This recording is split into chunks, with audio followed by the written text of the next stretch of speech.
Right. सो आज का lecture कहाँ से स्टार्ट करेंगे? एक बार कल जो वो दोनों चार्ट्स ड्रॉ किए थे उसको क्विकली रिवाइज कर लेंगे, और उसके बाद मैंने आपको बोला था कि कंसेप्ट वाइज अब हार्डली एक आध चीज कुछ तो बची है जो लॉस ऑफ प्रॉफिट में है, जो भी जब सम स्टार्ट होंगे तब मैं बता दूंगी। ठीक है, इसके बाद immediately after revision we can start solving illustrations from the study material.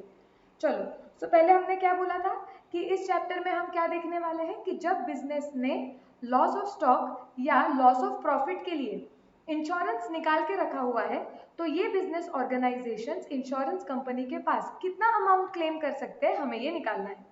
ठीक है, फिर हमने बोला कि हमने स्टार्ट किया लॉस ऑफ स्टॉक वाले में। पहले वो पार्ट हम लोग खत्म कर लेंगे, हमने बोला। तो उसमें हमने क्या बोला कि हम इंश्योरेंस कंपनी के पास कितना क्लेम कर सकते हैं। तो उसके लिए पहले हमने एक चार्ट स्टडी किया। वो चार्ट में हमने क्या बोला, हमने कुछ चीजें देखी कि जितना भी तुम्हारा पहले लॉस हुआ है, पहले तुम आइडेंटिफाई करो कि वो टोटल लॉस हुआ है या पार्शियल लॉस हुआ है। अगर वो टोटल लॉस हुआ है तो सिंपल सी बात है, तुम्हारा जितना लॉस हुआ है तुम उतना क्लेम कर सकते हो, लेकिन subject to sum insured. Okay, जितना सम इंश्योर्ड होगा, ओके, उतना ही मतलब उतना लिमिट में ही आपको मिलेगा। क्लियर है क्या ये? Yes, so in that case what will happen, if your actual amount if your actual loss is higher than sum insured, तो आपको sum insured तक ही आप claim कर पाओगे। फिर हमने बात की partial loss हुआ तो क्या मतलब कि पूरे goods destroy नहीं हुए थे। तो उस केस में अगर partial loss हुआ है तो पहले हम पूछेंगे कि full insurance है या under insurance है। फुल इंश्योरेंस का मतलब क्या होता है कि जिस दिन इवेंट हुआ, जिस दिन आग लगी, उस दिन हमारे गोडाउन में या हमारे फैक्ट्री में कितने के गुड्स थे। Okay, logically that is called as insurable amount. So logically जितने गुड्स थे उतना इंश्योरेंस हमने निकालना चाहिए था।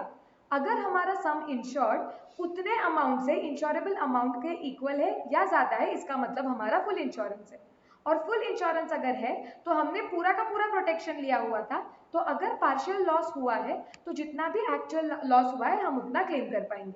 Make sense? यस।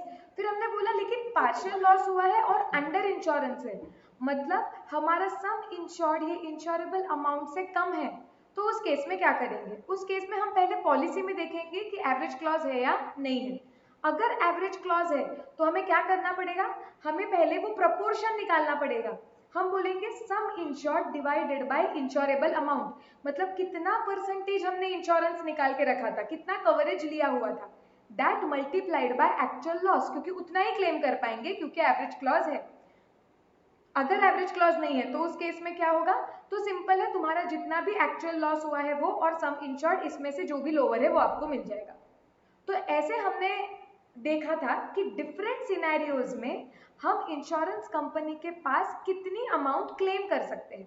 ओके, फिर हमने क्या देखा था, हमने ये देखा था कि क्लेम करने के लिए अभी काफी जगह पे हम क्या बोल रहे हैं कि लेट्स से जैसे टोटल लॉस के केस में हमने बोला कि अगर पूरे गुड्स को आग लग गई है, ओके, तो हमें ये निकालना पड़ेगा कि हमारा लॉस कितना हुआ है।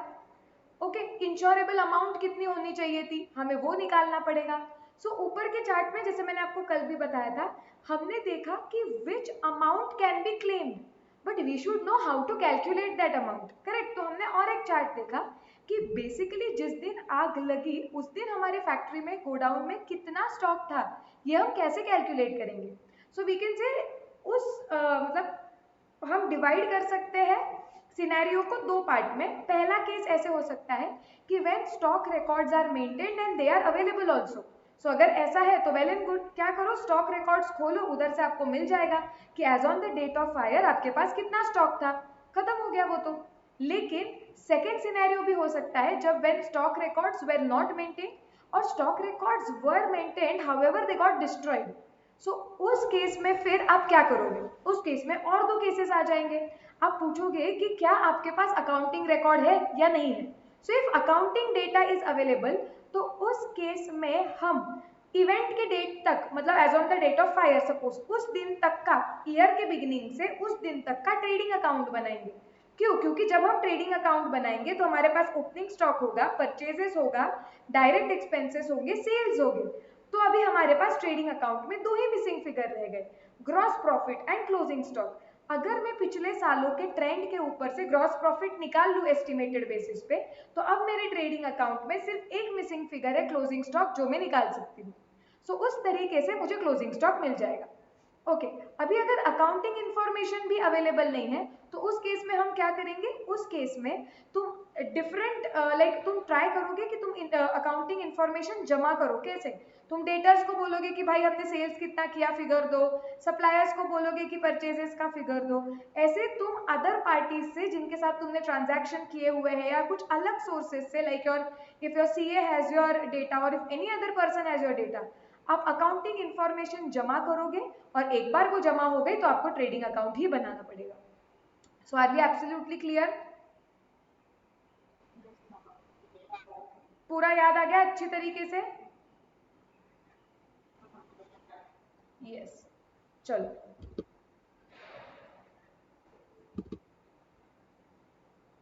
सो we can go ahead now, directly some solve कर सकते हैं।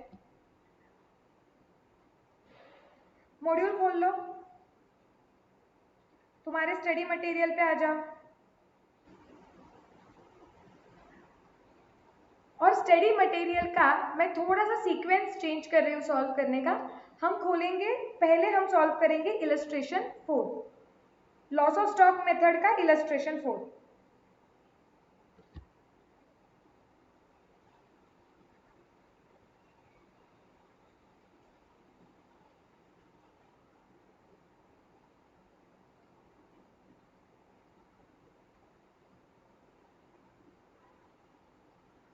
खोल लिया सबने स्टडी मटेरियल?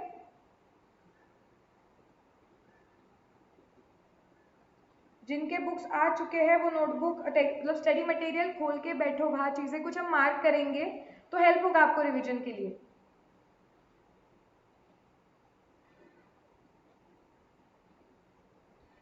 करना है क्या स्टार्ट? एक सेकेंड।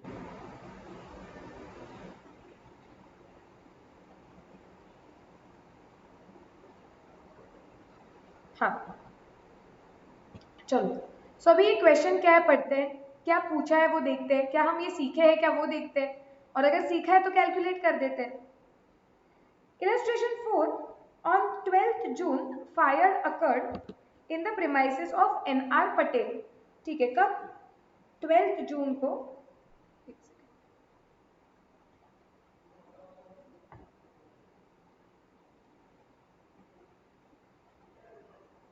हाँ, so 12th June fire occurred in the premises of NR Patel. ठीक है, he is a paper merchant. Most of the stocks were destroyed, majority stock क्या हो चुका है? डिस्ट्रॉय हो चुका है। ठीक है, 2 मिनट, हाँ 2 मिनट सिर्फ।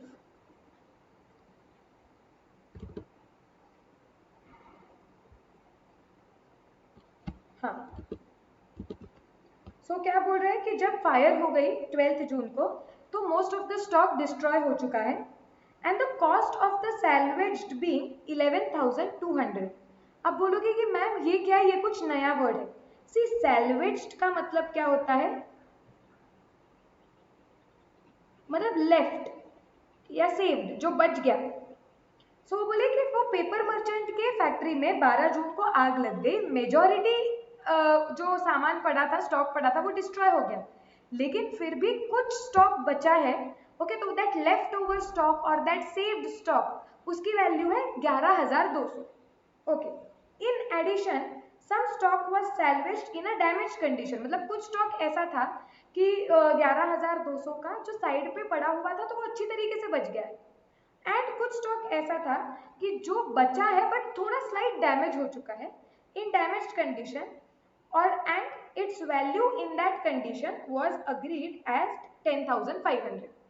तो क्या हो गया था, फैक्ट्री में आग लग गई, एक टाइप का जो स्टॉक है जो पूरी की तरीके से बच गया है, उसकी वैल्यू है 11,200, और कुछ स्टॉक ऐसा है कि जो डिस्ट्रॉय नहीं हुआ है, स्लाइट डैमेज हुआ है, और उसकी वैल्यू बताई गई है 10,500 हमें। ओके, समझ रहा है क्या सिनेरियो? ये क्लियर है इधर तक? यस, अब आगे देखो क्या हुआ है। From the books of accounts the following particulars were available. अब अकाउंटिंग इंफॉर्मेशन हमें ये मिली है कि he stock at the close of the account on 31 December 2011। So जब 31 दिसंबर 2011 में books of accounts last close हुए थे तब उनके स्टॉक की वैल्यू कितनी थी? 83,500। Okay, and his purchases from 1st January 12 to 12th June 12 amounted to 1,12,000। तो साल के पहले दिन से लेके जब तक आग लगी उस पीरियड तक के परचेजेस बताए हुए हैं, उस पीरियड के सेल्स भी बताए हुए हैं 1,54,000। On the basis of his accounts of past 3 years, it appears that he earns on an average gross profit of 30% of sales। ये भी रेडीमेड क्वेश्चन में दे दिया है कि पिछले 3 साल के फाइनेंशियल स्टेटमेंट्स अगर हम ठीक से स्टडी करते हैं तो इसके बिजनेस का जीपी कितना है? 30%। Okay, so Patel has insured his stock और इसने इंश्योरेंस कितने का लेके रखा है? 60,000 का। अब वो बोल रहे हैं कि आप हमें कैलकुलेट करके बताओ कि आप कितना क्लेम करोगे। क्वेश्चन क्लियर है क्या? यस yes, अब देखो क्लेम करने के लिए सबसे पहले तो हमें ये पता होना चाहिए ना कि हमारा नुकसान कितना हुआ है। यस सी क्लेम क्या होता है? हम इंश्योरेंस कंपनी को बोलते हैं कि इतना पैसा देना है, उसके पहले हमें पता तो चलना चाहिए कि हमारा लॉस कितना हुआ है। हाँ, फिर हम वो चार्ट भी देखते हैं कि टोटल लॉस, पार्शियल लॉस, कौन से सिनारियो में कितना क्लेम कर सकते हैं, वो सब देखेंगे। लेकिन पहले ये तो हम कैलकुलेट करके देखते हैं कि हमारा लॉस कितना हुआ है। हाँ, फिर इंश्योरेंस कंपनी के पास से कितना डिमांड कर पाएंगे वो बात की बात है। तो पहले ये देखते हैं कि हमारा लॉस कितना हुआ है। अब हमारा लॉस कितना हुआ है ये जानने के लिए पहले हमें ये नहीं लगेगा क्या कि 12 जून को कितना माल था? यस, क्योंकि 12 जून को फैक्ट्री में जितना माल था उसके बेसिस के ऊपर से हम निकाल पाएंगे कि हमारा लॉस कितना हुआ है। So first of all we need to know कि how much stock was there as on 12th June. अब 12th जून को कितना स्टॉक था, जो भी अवेलेबल इंफॉर्मेशन है, आपको क्या लगता है मैं कैसे निकाल सकती हूँ? ट्रेडिंग अकाउंट बना देते हैं। 1 जनवरी से लेके 12 जून का ट्रेडिंग अकाउंट बना देंगे, जो क्लोजिंग स्टॉक आएगा वो 12 जून का होगा। यस, तो उससे हमें पता चल जाएगा कि 12 जून को कितना स्टॉक था। Everybody agrees to this? Yes, quickly trading account का फॉर्मेट ड्रॉ करो।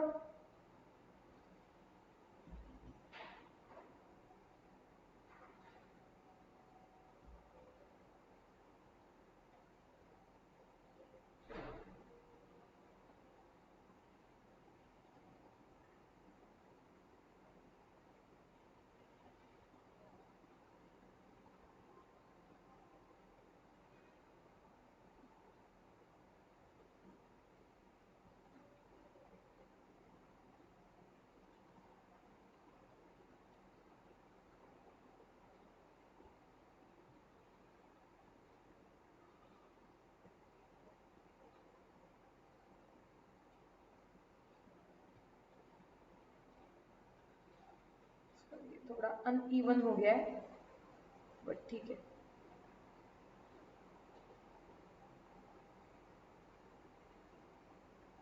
ये मेरा ट्रेडिंग अकाउंट है।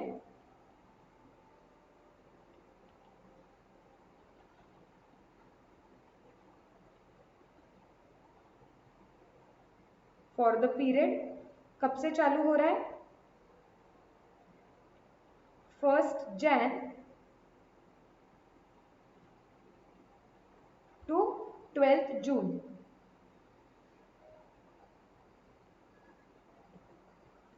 यस और नो?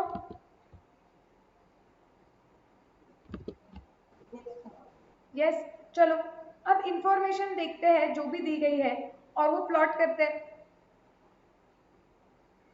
सबसे पहले हमें क्या बताया गया है? पहला पॉइंट बोल रहा है कि जब पिछला साल खत्म हुआ तो हमारे पास जो स्टॉक था वो 83,500 का था, तो क्या वो मेरा ओपनिंग स्टॉक बन जाएगा? यस, तो हम लिख देते हैं ट्रेडिंग अकाउंट में टू ओपनिंग स्टॉक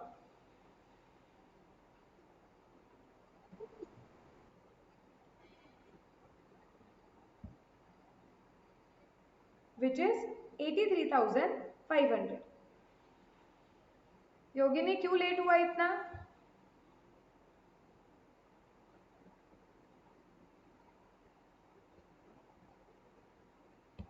पता नहीं उसको आवाज आ रही है कि नहीं। ठीक है, अब मुझे क्वेश्चन में ये भी डायरेक्टली दिया हुआ है कि 1 जैन से 12 जून तक मेरा परचेजेस था 1,12,000 का, तो मैं लिख देती हूँ 2 परचेजेस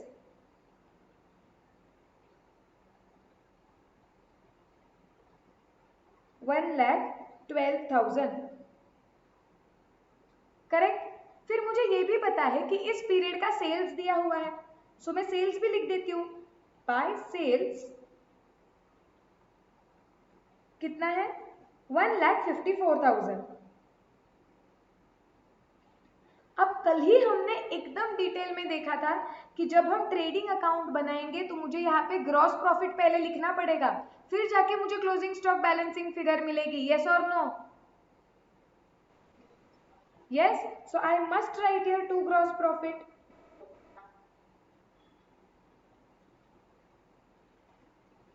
एंड कितना ग्रॉस प्रॉफिट बताया है क्वेश्चन में कि हमारा पास्ट ट्रेंड है कि जितना सेल्स करते हैं उसका 30% हम ग्रॉस प्रॉफिट कमाते हैं। तो लो कैलकुलेटर पे 1,54,000 इंटू 30%, 46,200 आया क्या?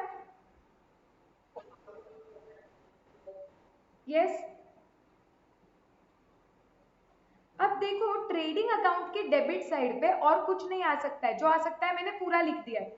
तो मैं डेबिट साइड की टोटल ले लेती हूँ, एग्जैक्टली वही टोटल क्रेडिट साइड की होने वाली है, मतलब ऑटोमेटिकली बचा हुआ फिगर मुझे बाय क्लोजिंग स्टॉक करके मिलेगा। ओके, सो हाँ एक मिनट। So this is 2,41,700 minus 1,54,000, so it is 87,700, correct? Yes, okay. So मुझे ये तो पक्का पता है कि जिस दिन आग लगी उस दिन मेरे गोडाउन में या फैक्ट्री में कितने का माल था, 87,700। अब हम और एक स्टेटमेंट बनाते हैं जिसमें हम ये कैलकुलेट करेंगे कि हम इंश्योरेंस कंपनी के पास कितना क्लेम कर पाएंगे। ओके, नाउ कैलकुलेटिंग और calculation of amount of claim.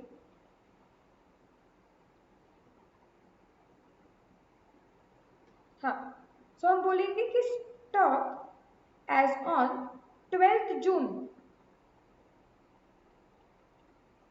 कितना था 87,700। अब मुझे बताओ कॉमन सेंस से कि 87,700 जो स्टॉक था उसमें से कुछ स्टॉक सैल्वेज हो गया है ना, तो इंश्योरेंस कंपनी क्या बोलेगी कि ये स्टॉक तो है तुम्हारे पास ही, तुम रख लो, तुम इसे बेच दो और जो पैसे आएंगे वो ले लेना, वो तो कुछ लॉस नहीं है तुम्हारा, राइट? तो वो गुड्स की हमें जितनी भी वैल्यू रिकवर होने वाली है वो हमें बता दी है, तो हम वो इंश्योरेंस कंपनी से नहीं लेंगे ना, क्योंकि वो गुड्स हम बेच के उतनी वैल्यू हम खुद ही रिकवर कर लेंगे। अग्री कर रहे हो क्या तुम लोग? यस। सो हम इंश्योरेंस कंपनी को बोलेंगे लेस सैल्वेज स्टॉक, जो स्टॉक बचा हुआ है वो बचे हुए स्टॉक की जो भी वैल्यू हमें बेच के मिलेगी वो मिलने ही वाली है, तो वो नुकसान नहीं हुआ, तो वो हम इंश्योरेंस कंपनी के पास क्लेम नहीं करेंगे। सो सैल्वेज स्टॉक की वैल्यू कितनी थी क्वेश्चन में बताई हुई, एक 11,200 और एक 10,500, मतलब 21,700।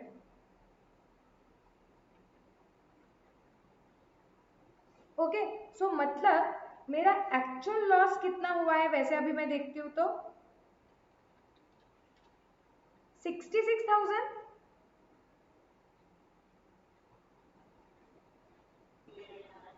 यस। सो अभी हमने जो सेकंड वाला चार्ट था वो यूज करके पहले ये निकाला कि हमारा एक्चुअल लॉस कितना हुआ है। अब हमें हमारा पहला वाला चार्ट यूज करके या लॉजिक्स, अभी वो chart is nothing, chart logics ही बताया मैंने आपको, तो वो लॉजिक्स यूज करके पहले वाले चार्ट में हमें ये देखना पड़ेगा कि हम इंश्योरेंस कंपनी से कितना डिमांड कर पाएंगे। अब देखो हमारा लॉस हुआ है 66,000, ये टोटल लॉस तो है नहीं क्योंकि कुछ गुड्स बच गए थे, तो ये कौन सा लॉस है, पार्शियल लॉस है। यस, सी पार्शियल लॉस के केस में हम क्या बोलेंगे, हम पार्शियल लॉस के केस में देखेंगे कि क्या हमारा फुल इंश्योरेंस था क्या, क्योंकि अगर हमने फुल प्रोटेक्शन लिया हुआ है तो हमें पूरे 66,000 मिलने चाहिए। तो पहले चेक करते कि क्या हमने फुल प्रोटेक्शन लिया हुआ था क्या। हमने इंश्योरेंस कितने का निकालना चाहिए था, मुझे बताओ, इंश्योरेबल अमाउंट कितनी होनी चाहिए थी? करेक्ट, 87,700। और हमने इंश्योरेंस कितने का निकाला हुआ है, देखो क्वेश्चन में दिया हुआ है, Patel has insured his stock for 60,000। मुझे बताओ तो क्या हमारा फुल इंश्योरेंस निकाला हुआ है क्या? मतलब हम अंडर इंश्योरेंस के कैटेगरी में आ गए। और अगर पार्शियल लॉस हुआ है और तुम अंडर इंश्योरेंस के कैटेगरी में आ गए हो तो तुम्हें पूछना पड़ेगा कि एवरेज क्लॉज एप्लीकेबल है या नहीं। यस, अभी क्वेश्चन में कुछ बताया नहीं है। सो अगर पार्शियल लॉस हुआ है और अंडर इंश्योरेंस हुआ है, ओके, और and if the question is silent, तो उस केस में हम हमेशा अज्यूम करेंगे कि एवरेज क्लॉज एप्लीकेबल है। क्यों? क्योंकि इंश्योरेंस कंपनी हमेशा ट्राई करेगी कि वो कम से कम नुकसान भरपाई करे। तो हम यहाँ पे चाहिए तो लिख दो आप कि partial loss under insurance,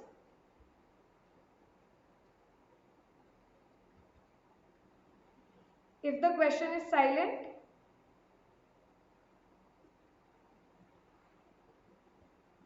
average clause is assumed.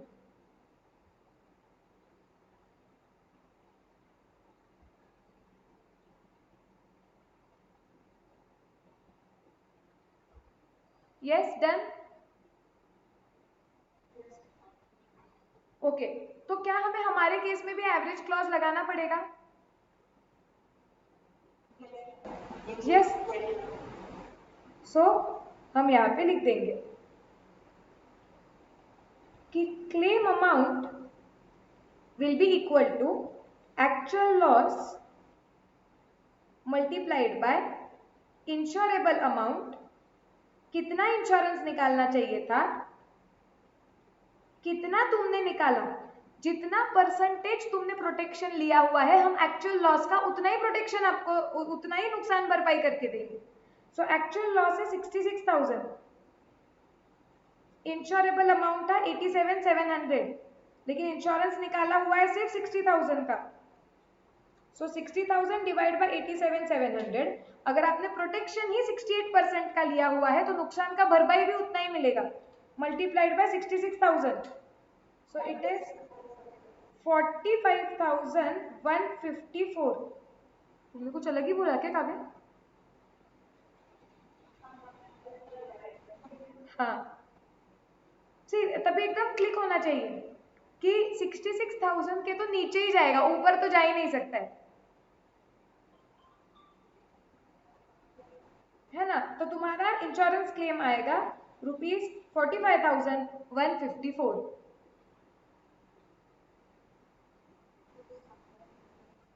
Clear? Easy लग रहा है क्वेश्चन ये? यस, ऑब्वियसली ऐसे क्वेश्चंस भी एग्जाम में आते हैं, लेकिन ये पहला वाला क्वेश्चन है, ये बेसिक है, इसमें कॉम्प्लिकेशन आएंगे ज्यादा। ऐसे इतने सिंपल क्वेश्चंस हम एग्जाम में एक्सपेक्ट नहीं कर सकते, but yes, loss of stock के क्वेश्चंस कंपैरेटिवली थोड़े इजी होते हैं। चलो अब नेक्स्ट इलस्ट्रेशन पे जाते हैं। अब आ जाओ आपके इलस्ट्रेशन 1 पे। अभी हमने 4 किया था ना, अब आ जाओ इलस्ट्रेशन 1।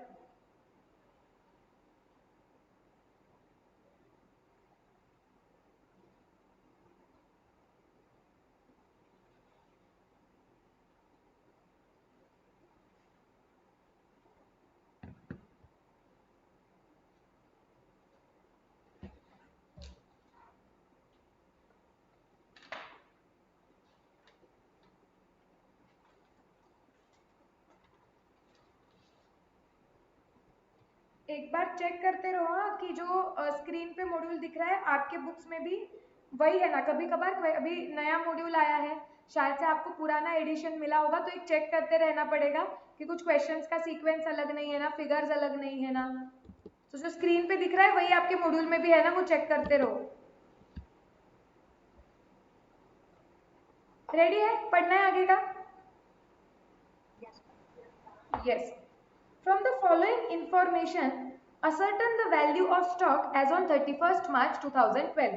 डायरेक्टली बोला है कि 31st मार्च को कितना स्टॉक है वो आपको निकालना है. डेटा क्या दिया है? 1 अप्रैल का स्टॉक दिया हुआ है, मतलब जो अपना ओपनिंग स्टॉक हो गया 28,500 का. साल भर का परचेजेस दिया हुआ है 1,52,500. मैन्युफैक्चरिंग एक्सपेंसेस दिए हुए हैं 30,000 के. Selling expenses 12,100, admin expense 6,000, financial expenses 4,300 and sales 2,49,000. बस डेटा दिया हुआ है. ओके, अब देखो ये इंपॉर्टेंट है. ये क्वेश्चन में ये जो नीचे का पार्ट आ रहा है वो वेरी इंपॉर्टेंट है, क्योंकि ऐसे बहुत सारे ऐसे सिमिलर एडजस्टमेंट्स आगे भी 1-2 सम में आएंगी और एग्जाम में भी काफी बार पूछी गई है, तो फोकस आए चाहिए. At the time of valuing stock as on 31st March 2011, 31st March 2011 मतलब कब? पिछले साल. See हमारा always if you are not clear about the dates, आप कहीं jot down कर लो, टाइमलाइन बना लो. हमारा 1 अप्रैल 11 को साल चालू हो रहा है, जो 31 मार्च 12 को खत्म होगा, और हमें क्या कुछ इंफॉर्मेशन दी गई है आगे, which is as on 31st March 11. Clear? हाँ. अब क्या बोलते हैं? At the time of valuing stock as on 31st March, मतलब पिछले साल का स्टॉक वैल्यू करते वक्त a sum of rupees 3,500 was written off on a particular item. What does this mean? पहले तो मुझे इसका ही मतलब बताओ कि पिछले साल का स्टॉक वैल्यू करते वक्त 3,500 का अमाउंट एक आइटम पे राइट ऑफ कर दिया था. Means what? What do you understand by this?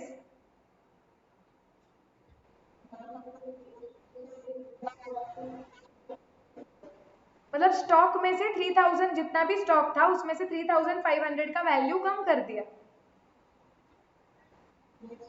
ऐसे कम कर सकते हैं क्या? ऐसे कुछ अलाउड होता है या नहीं अलाउड होता है?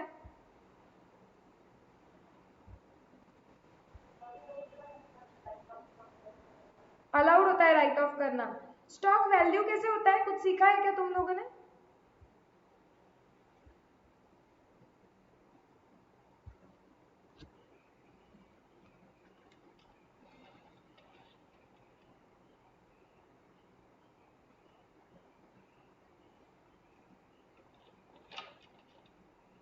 बताओ स्टॉक वैल्यू कैसे होता है, सीखा है क्या कुछ?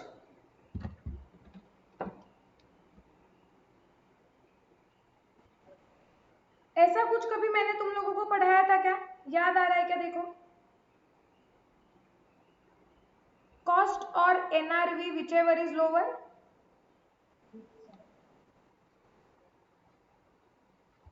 वैभवी, आकांक्षा, श्रावणी, सलोनी,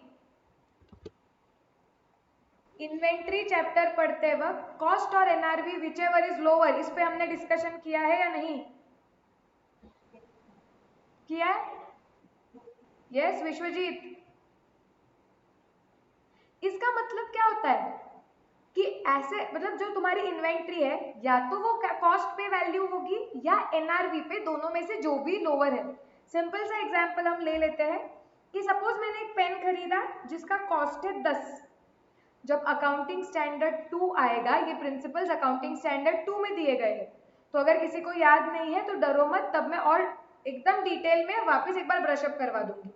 बट सिंपल ये सम के लिए जो रेलेवेंट है, ये देखो मैंने पेन खरीदा था 10 रुपए का, परचेजेस करके दिख गया, मैं वो पेन बेच ही नहीं पाई, तो अगर बेच नहीं पाई तो क्लोजिंग स्टॉक करके दिखाना पड़ेगा. यस और नो? यस. तो वो क्लोजिंग स्टॉक पे भी कितने में दिखता है? 10 में. कि मैंने खरीदा हुआ पेन था 10, वो मेरे पास ही है अभी तक स्टॉक में 10, मतलब इस साल में नो प्रॉफिट नो लॉस, क्योंकि बेचा ही नहीं. एक ही पेन लाया था, अगर वो बेचा ही नहीं, so there is no business activity as such, no profit no loss. Okay. However, जब आप ये स्टॉक वैल्यू कर रहे थे, आपको एक चीज क्या पता चली कि वो स्टॉक की वैल्यू एक्चुअली मार्केट में 15 है. तो मुझे बताओ क्या मैं क्लोजिंग स्टॉक की वैल्यू 15 ले सकती हूँ क्या, या फिर भी मुझे 10 ही लेना पड़ेगा? उसका कॉस्ट 10 है, 10 ही लेना पड़ेगा। क्यों हम बोलते हैं? क्योंकि अगर हम यहाँ पे 15 ले लेते हैं तो यहाँ पे 5 रुपए का प्रॉफिट कैप्चर हो जाता है, और होने वाला प्रॉफिट अकाउंट्स में कभी भी रिकॉर्ड होता है क्या? नहीं होता है। सो ये तो हम करेंगे नहीं, तो इसका मतलब कॉस्ट पे वैल्यू हो गया। ये जो 15 रुपए है ये एनआरवी है, मतलब नेट रियलाइजेबल वैल्यू।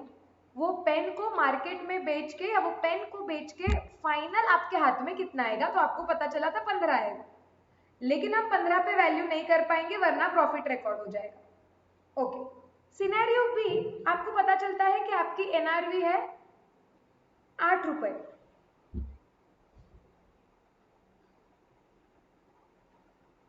ओके, अब बताओ मेरी इन्वेंट्री कितने पे वैल्यू होनी चाहिए? अरे ऐसा कैसा? अभी 15 पे एनआरवी चल रही थी तो तुम मुझे रिकॉर्ड नहीं करने को बोलते हो, तो बोलते हो कॉस्ट रिकॉर्ड करो, कॉस्ट रिकॉर्ड करो। अब जब एनआरवी 8 दिख रही है, अब क्यों बोल रहे हो 8 पे रिकॉर्ड करो?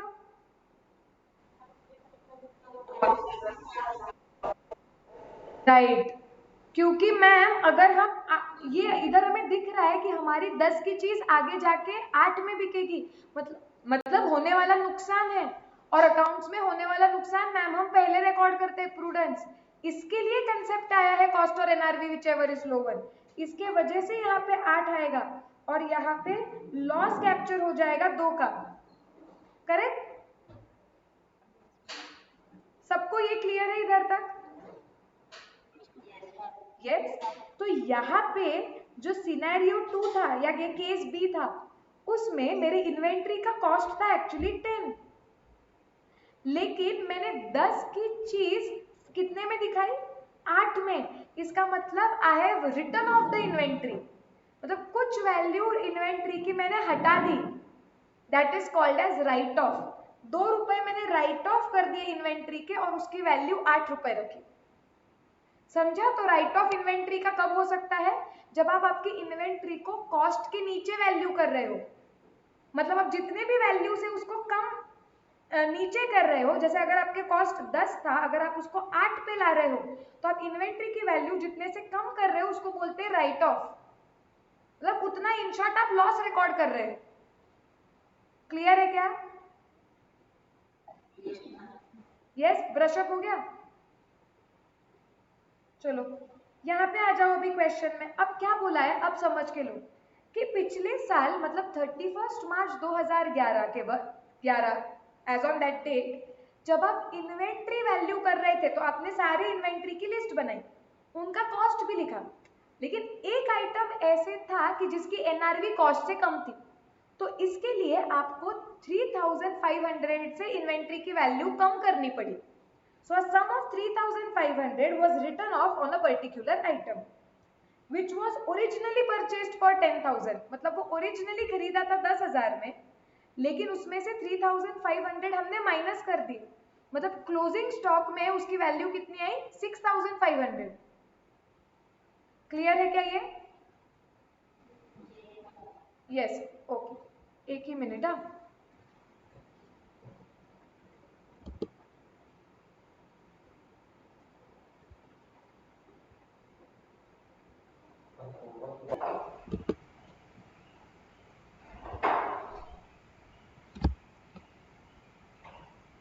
हाँ, तो इसका मतलब क्लियर हो गया क्या कि लास्ट ईयर इन्वेंट्री वैल्यू करते वक्त एक आइटम था जिसमें 10,000 का कॉस्ट था, लेकिन उसको 3,500 माइनस करके क्लोजिंग स्टॉक में 6,500 में गिना गया है।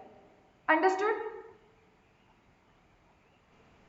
ओके, अब वही आइटम इस साल में बेचा गया, so and it was sold during this year for 9,000, ये बताया है। अब क्या बोला? Barring the transaction relating to this item, मतलब ये एक अजीब वाला आइटम छोड़ के हम यूजुअली ग्रॉस प्रॉफिट कितना कमाते हैं? 20% on sales. Clear?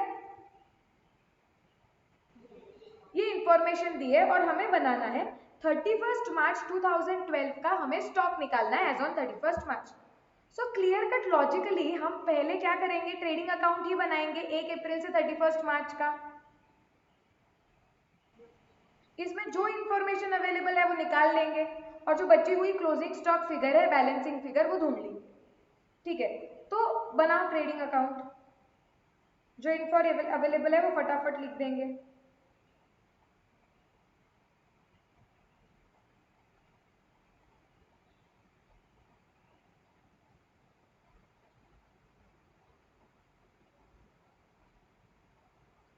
So this is your trading account. तुम अच्छी तरीके से फॉर्मेट ड्रॉ करो। फॉर द ईयर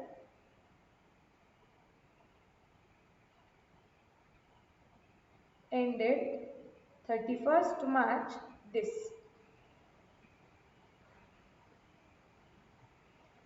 अब जो इंफॉर्मेशन इजीली अवेलेबल है वो भरते जाते हैं। ओके, नीचे का पैराग्राफ कब काम में आएगा देखेंगे वो। हो गया फॉर्मेट ड्रॉ करके? यस। क्या ओपनिंग स्टॉक अवेलेबल है मेरे पास?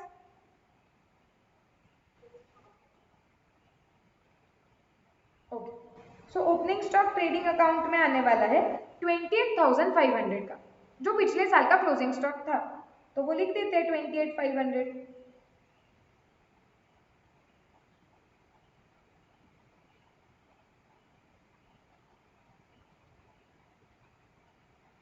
परचेजेस वो भी लिख देते हैं, 2 परचेजेस 1,52,500।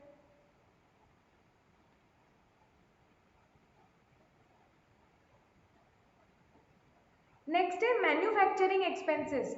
मैन्युफैक्चरिंग एक्सपेंसेस आते हैं क्या ट्रेडिंग अकाउंट के डेबिट में? यस। ट्रेडिंग के डेबिट में क्या आता है? सो ट्रेडिंग के डेबिट में जब तक मेरे गुड्स तैयार नहीं होते हैं तब तक का सारा खर्चा आता है। यस और नो? यस, क्योंकि ट्रेडिंग अकाउंट हम क्यों बनाते हैं? हम ट्रेडिंग अकाउंट बनाते हैं हमें ये देखने के लिए कि हमारा बिजनेस का जो मेन एक्टिविटी है उससे हमें कितना प्रॉफिट मिलता है। इसके लिए ट्रेडिंग के डेबिट में आता है गुड्स बनाने तक का खर्चा। ओके, ये रिवाइज करवा रही हूँ, ये गुड्स बनाने तक का खर्चा। So till the goods are ready for sale, और यहाँ पे सेल आता है। क्यों? क्योंकि हम बस ये ट्रेडिंग अकाउंट में निकाल रहे हैं कि हमारी जो मेन एक्टिविटी है गुड्स लाके बेचना या बना के बेचना, बस इतने में हमें कितना प्रॉफिट हो रहा है।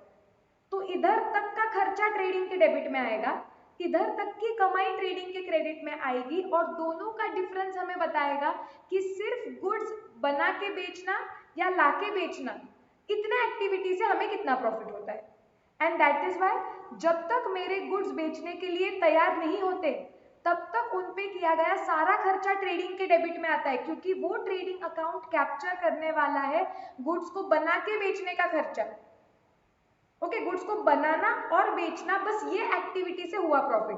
That is why your trading debit will always show all the expenses till your goods are ready. एक बार गुड्स रेडी हो गए ना, बस उसके बाद का कोई भी चीज ट्रेडिंग में नहीं आएगा, क्योंकि ट्रेडिंग सिर्फ लाइक गुड्स को बनाओ और बेचो, ये एक्टिविटी पे फोकस करता है। तो अगर वो बेचने के लिए रेडी हो चुके हैं तो गुड्स बन गए, उसके बाद का खर्चा कोई भी ट्रेडिंग में आएगा नहीं। फाउंडेशन रिवाइज करवा रही हूँ, याद आया क्या? Yes, okay. तो मैन्युफैक्चरिंग एक्सपेंसेस आएंगे, यस, क्योंकि गुड्स जब तक मैन्युफैक्चर नहीं होते तब तक वो रेडी फॉर सेल नहीं होते।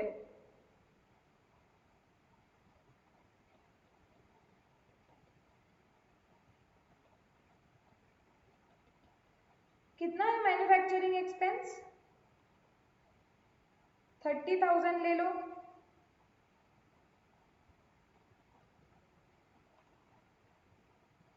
नेक्स्ट सेलिंग एक्सपेंसेस लिख दूं क्या? टू सेलिंग एक्सपेंसेस 12,100 P&L में आता है वो, करेक्ट। सी गुड्स बनाने तक का, गुड्स बेचने के लिए तैयार हो गए, बस स्टॉप हो जाओ। हाँ, उसके बाद उन्हें बेचने के लिए तुम खर्चा कर रहे हो, P&L आइटम है तो ये नहीं आएगा।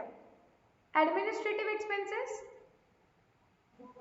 नहीं आते। फाइनेंशियल एक्सपेंसेस लाइक लोन लिया तो उस पे इंटरेस्ट देना वगैरह, नो। ओके, सो इतना आ गया। सेल्स आता है क्या ट्रेडिंग में? यस।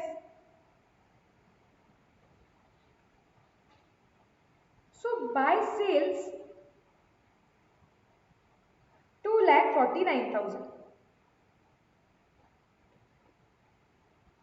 इधर तक क्लियर? जो इंफॉर्मेशन हमें इस साल की दी थी हमने ट्रेडिंग में प्लॉट कर ली। इधर तक comfortable? Yes, let's go ahead. अब क्या लिखना पड़ेगा? प्रॉफिट लिखना पड़ेगा। सो टू ग्रॉस प्रॉफिट। तो इस साल हमने जितना प्रॉफिट कमाया हुआ है वो मुझे लिखना पड़ेगा। एक बार मुझे वो फिगर मिल गई तो मुझे क्लोजिंग स्टॉक मिल जाता है। ओके, अब क्वेश्चन में क्या बोला हुआ है कि हमारा यूजुअली हम सेल्स पे 20% प्रॉफिट अर्न करते हैं। ओके, तो मेरा सेल्स है 2,49,000 इंटू 20%, दैट इज 49,800। क्या मैंने ये ग्रॉस प्रॉफिट ले लेना चाहिए क्या?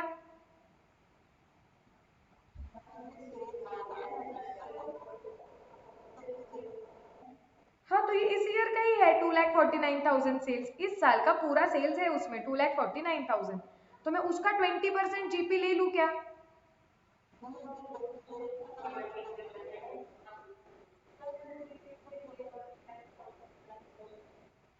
अच्छा, मतलब तुम बोल रहे हो कि मैम इसमें एक कोई तो एबनॉर्मल आइटम है जिसपे 20% प्रॉफिट होने वाला नहीं है, क्योंकि क्वेश्चन ने क्लियरली बताया हुआ है कि barring that item, barring the transaction relating to this item, मतलब एक एबनॉर्मल आइटम जो हमारे ओपनिंग स्टॉक के जरिए इस साल में आया हुआ है, हमने उसको इस साल में बेचा, लेकिन वो एक अजीब आइटम है।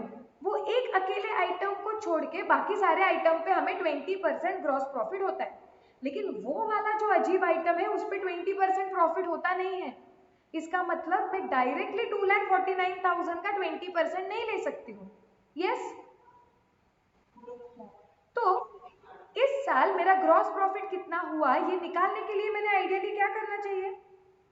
मैं क्या करती हूँ ना, सिंपल चीजें करती हूँ। कैलकुलेशन ऑफ, वर्किंग नोट है ये मेरी, gross profit for the year. मेरा टोटल सेल्स है 2,49,000। एक काम करती हूँ, इसको दो पार्ट्स में डिवाइड कर देती हूँ। जो नॉर्मल वाला सेल्स है, नॉर्मल सेल्स, और इसमें जो एक एबनॉर्मल आइटम का सेल छुपा हुआ है, इनको अलग ही कर देते हैं पहले। एबनॉर्मल, सो एबनॉर्मल सेल्स कितना है? 9,000 का। मुझे कैसे पता चला? देखो उधर ऊपर लिखा हुआ है ना, it was sold during the year for 9,000। इस साल वो आइटम, एबनॉर्मल आइटम 9,000 में बेचा गया है, मतलब 2,49,000 में से 9,000 का सेल्स कुछ एबनॉर्मल है एंड 2,40,000 का सेल्स ये नॉर्मल है। Do you agree? यस। अब हम कैलकुलेट करते हैं प्रॉफिट ऑन अबाउट। ओके, जो नॉर्मल आइटम्स है उस केस में मेरा प्रॉफिट 20% ऑन सेल्स होता है। सो मतलब वो कितना होगा?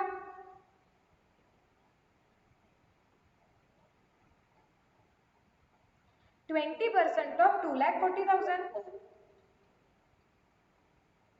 48,000। यस, मतलब जो मेरा नॉर्मल सेल्स हुआ है उस पे ग्रॉस प्रॉफिट तो मैंने 48,000 का कमाया होगा, करेक्ट? अब ये जो एबनॉर्मल सेल हुआ है 9,000 का, उस पे प्रॉफिट कितना हुआ है वो हम देख लेते हैं। एक बार उस पे प्रॉफिट उन्होंने क्या बोला है क्वेश्चन में, ये एबनॉर्मल आइटम पे 20% नहीं लगा है, उस पे आपने 20% प्रॉफिट नहीं कमाया है क्योंकि ये एबनॉर्मल है। तो कितना कमाया है उस पे प्रॉफिट हम देख लेते हैं ना, हम निकाल लेते हैं। तो फिर हमें ये 48,000 प्लस वो एबनॉर्मल आइटम के ऊपर कमाया हुआ प्रॉफिट, ये टोटल ग्रॉस प्रॉफिट करके मिल जाएगा। यस और नो? यस, तो हम ये 9,000 के ऊपर का निकाल लेते हैं। अब देखो, ये 9,000 में आइटम बेचा है, प्रॉफिट निकालने के लिए ट्रेडिंग अकाउंट में ये 9,000 के आइटम का कितना कॉस्ट है वो निकालना पड़ेगा। Yes, because we need to know कि ट्रेडिंग अकाउंट में उसका सेलिंग प्राइस तो 9,000 का आया है, ट्रेडिंग में उसका कॉस्ट कितना आया है, क्योंकि सेलिंग प्राइस माइनस कॉस्ट मतलब उसका प्रॉफिट। अब ये 9,000 का आइटम ओपनिंग स्टॉक में छुपा हुआ है। यस, और ये ओपनिंग स्टॉक में कहां से आया? क्लोजिंग स्टॉक से। अब क्लोजिंग स्टॉक निकालते वक्त हमको क्या बोला था कि वो आइटम का ओरिजिनल कॉस्ट था 10,000, लेकिन क्या वो पिछले साल के क्लोजिंग स्टॉक में 10,000 पे लिया गया है क्या? नहीं, तो पिछले साल के क्लोजिंग स्टॉक में उसकी वैल्यू कितनी ली गई है? 6,500, 10,000 माइनस 3,500, मतलब पिछले साल का जो क्लोजिंग स्टॉक होता है वही इस साल का ओपनिंग स्टॉक होता है। तो वो आइटम की वैल्यू हमारे ओपनिंग स्टॉक में कितनी आई हुई है? 6,500। ओके, सो मैं यहां पे कर लूंगी minus cost in trading account, that is 10,000 minus 3,500। Trading account में इसका कॉस्ट था 6,500, तो अगर ओपनिंग स्टॉक में उसकी वैल्यू 6,500 दिख रही है और सेल्स हुआ है 9,000 का, तो जीपी ऑन अबाउ कितना हुआ? प्रॉफिट ऑन अबाउ कितना अर्न किया हमने? Correct, 2,500। So can I say my total GP gross profit is equal to 48,000 plus 2,500?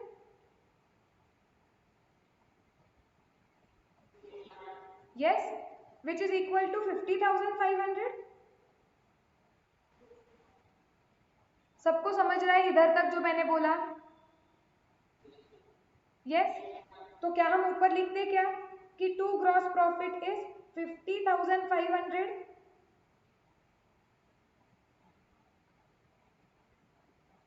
अब मेरा बचा हुआ फिगर जो क्वेश्चन में है वो क्लोजिंग स्टॉक आ जाएगा। हमेशा जब आप कोई भी फिगर बचा हुआ फिगर करके निकालते हो कि ये अकाउंट की ये बची हुई फिगर करके हमने निकाल दी, उसे एस्ट्रिक करते जाओ, वो बैलेंसिंग फिगर होती है। मतलब आपने बोलना चाहिए, मतलब वो क्या इंडिकेट करता है कि हमने बाकी सब पहले निकाल दिया, फिर लास्ट में ये बैलेंस जो बचा वो निकाला हमने। देखो कितना आ रहा है।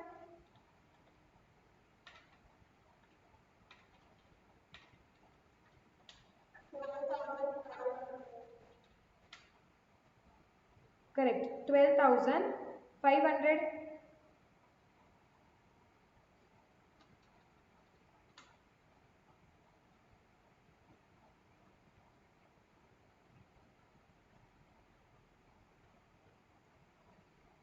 सो हमारा stock as on 31st March 2012 is 12,500।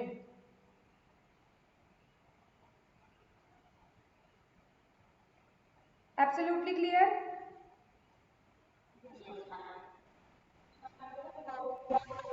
हाँ हाँ, ले लो।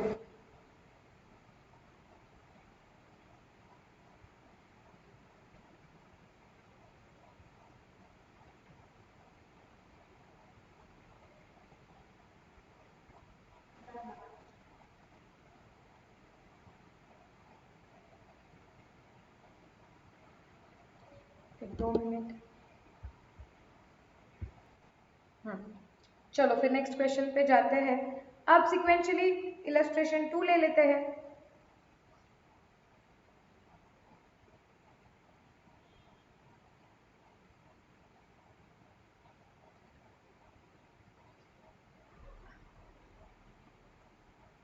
Mr. A prepares accounts on 30th September each year.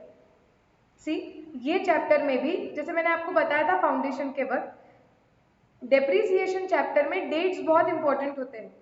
Likewise ये चैप्टर में भी डेट्स इंपॉर्टेंट होते हैं कि इवेंट कब हो रहा है, मतलब आग वगैरह कब लग रही है, अकाउंटिंग ईयर क्या है, क्योंकि उसके बेसिस पे आपको ट्रेडिंग अकाउंट कौन से पीरियड का ड्रॉ करना है ये समझता है। Okay, so be careful, dates अच्छी तरीके से समझो। और एग्जाम में 1 मिनट एक्स्ट्रा गया तो भी चलेगा, बट अगर आपको बहुत सारे डेट्स है क्वेश्चन में तो उन्हें ना ऐसे टाइमलाइन पे प्लॉट कर दो, सो वो हेल्पफुल होता है।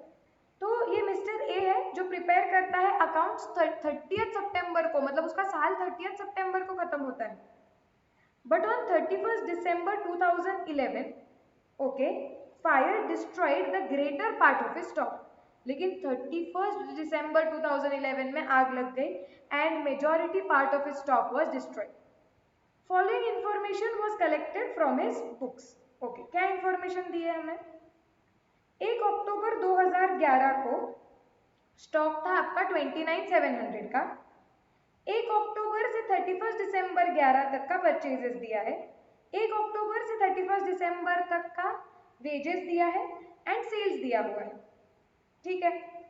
The rate of gross profit is 33.33% on cost. GP का रेट भी दिया हुआ है। Stock to the value of ₹3000 was salvaged. 3000 का स्टॉक बच गया था। इंश्योरेंस पॉलिसी वॉज फॉर 25,000, 25,000 की इंश्योरेंस पॉलिसी निकाल ली। And the claim was subject to average clause. Directly बताया हुआ है कि क्लेम में आपको इफ एप्लीकेबल तो एवरेज क्लॉज लगाना है। Additional information, stock at the beginning was calculated at 10% less than cost. तो ये जो स्टॉक एट द बिगिनिंग है, बिगनिंग का जो स्टॉक है वो 10% कम वैल्यू पे कैलकुलेट हुआ है। ओके, मिस्टेक से हुआ है ये, वो एनआरवी पे लाया गया नहीं था, मिस्टेक से हुआ है। A plant was installed by the firms own worker. He was paid ₹500 which is included in wages. Okay, and purchases include purchase of the plant for 5,000. You are required to calculate the claim for the loss of stock. करोगे खुद होके try? Yes, obviously कुछ foundation के concept यहाँ पे आप लोगों को लगने वाले हैं। एक आध दो स्लाइड नई चीज है, बट ऐसा नहीं है कि वो आपको बिल्कुल आएगी नहीं। ट्राई तो बिल्कुल कर सकते हो, आई फील। सो ठीक है, बनाओ पूरा खुद होके, हम डिस्कस तो करेंगे, जहाँ मिस्टेक्स होगी वहाँ पता चल जाएगा। सो टेक 15 मिनट्स, 15 मिनट एक 12 मिनट्स पूरा वर्किंग नोट के साथ अच्छा समझ के सॉल्व करो, फिर हम डिस्कस करते हैं।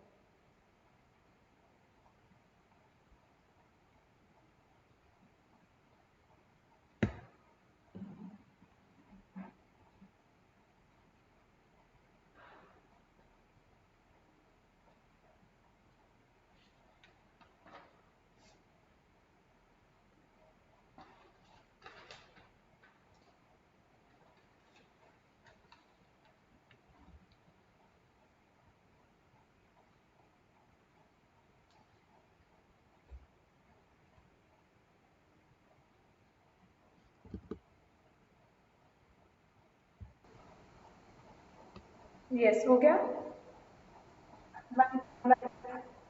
हाँ, जो लोग रिकॉर्डिंग देखेंगे इसका, तुम लोग पॉज करना, सॉल्व करना और फिर सॉल्यूशन देखना।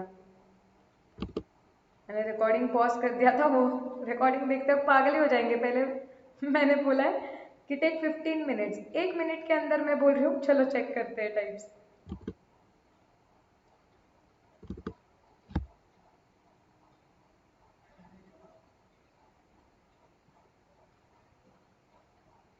चलो, किस किस का हो गया है बताओ मुझे। डन, आंसर बताओगे? ओके, दे दो, ऑप्शंस दे दो तुम्हारे, हम चेक करते हैं कि करेक्ट है या नहीं। क्या क्या ऑप्शंस है देखते हैं। क्या है तुम्हारा आंसर काव्या? क्लेम अमाउंट हमारा 26,514। ओके, विश्वजीत? सेम। सेम। और कोई? सेम।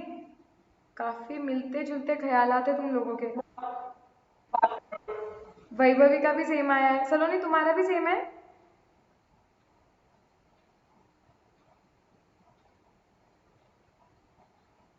अरे सलोनी का, सलोनी टाइप करके देखो, समझ नहीं रहा है। एनीबडी विथ डिफरेंट आंसर तो बता दो। मैम 541 आया, 22,541। 541, ये वैभवी का 514 आया है, कंफ्यूज कर दिया उसने। चलो ठीक है, तो 541 और अगर एक वेरिएंट हुआ तो 514 भी एक वेरिएंट हो सकता है। ठीक है, क्विकली अभी हम डिस्कस। हाँ, तो सबका 41 ही है मतलब। ठीक है, चलो फटाफट देखते हैं। इतना तो मुझे हमें क्लियर है कि 30 सितंबर को लास्ट बुक्स ऑफ अकाउंट्स बने थे। तो मैं जब मेरा साल कब चालू होगा, अभी 1 अक्टूबर को, 1 अक्टूबर से लेके मुझे 31 दिसंबर का ट्रेडिंग अकाउंट बनाना है, क्योंकि मुझे 31 दिसंबर का क्या चाहिए, क्लोजिंग स्टॉक चाहिए। यस और नो? यस। चलो तो हम क्विकली फिगर सब्स्टिट्यूट कर देते हैं यहाँ पे।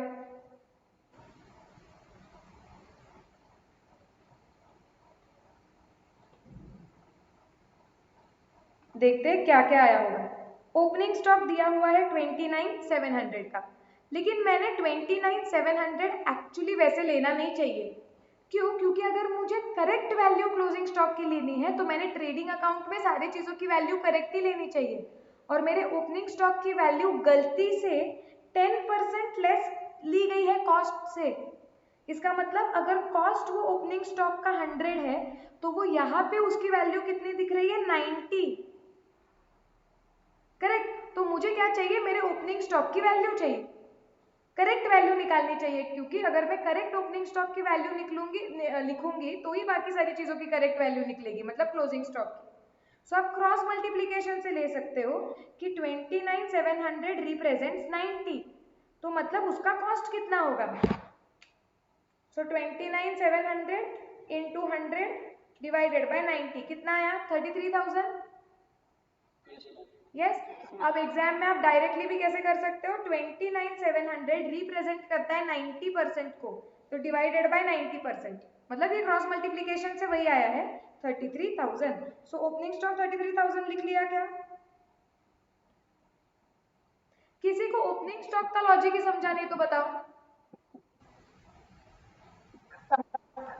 राइट। आगे हमें बताया गया है परचेज 75 है, लेकिन परचेज में प्लांट खरीदा है 5,000 का, वो भी आया है, आता है क्या वो परचेज में? नो।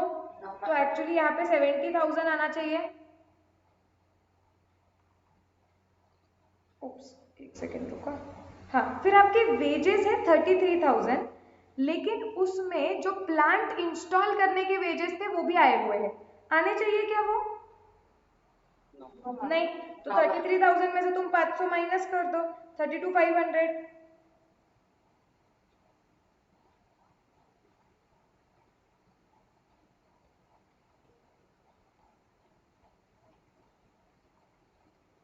ओके, ये भी क्लियर हो गया हमारा।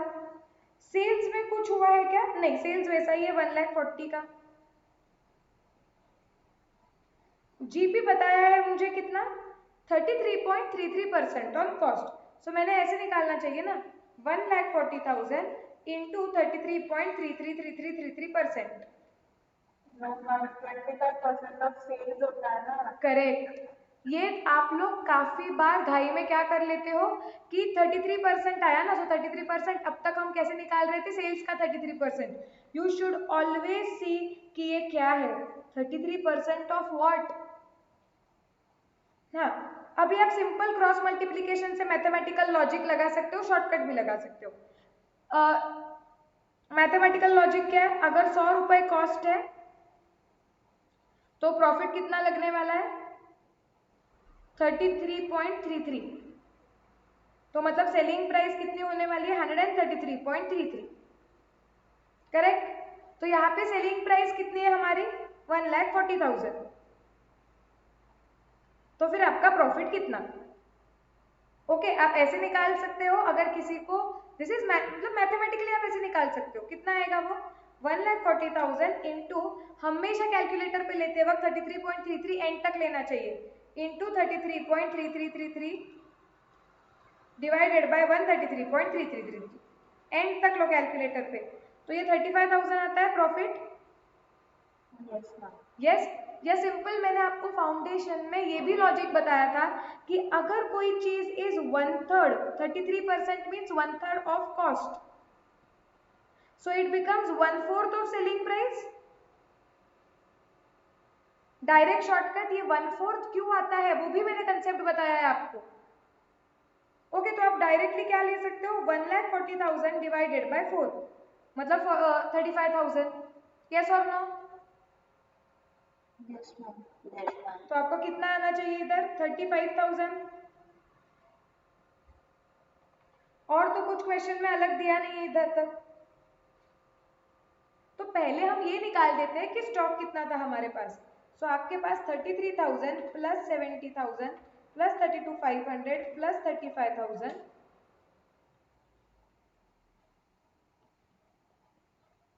माइनस 1,40,000। सो आपका 30,500 का क्लोजिंग स्टॉक है। Yes ma'am. यस, अब कैलकुलेशन ऑफ क्लेम अमाउंट करेंगे।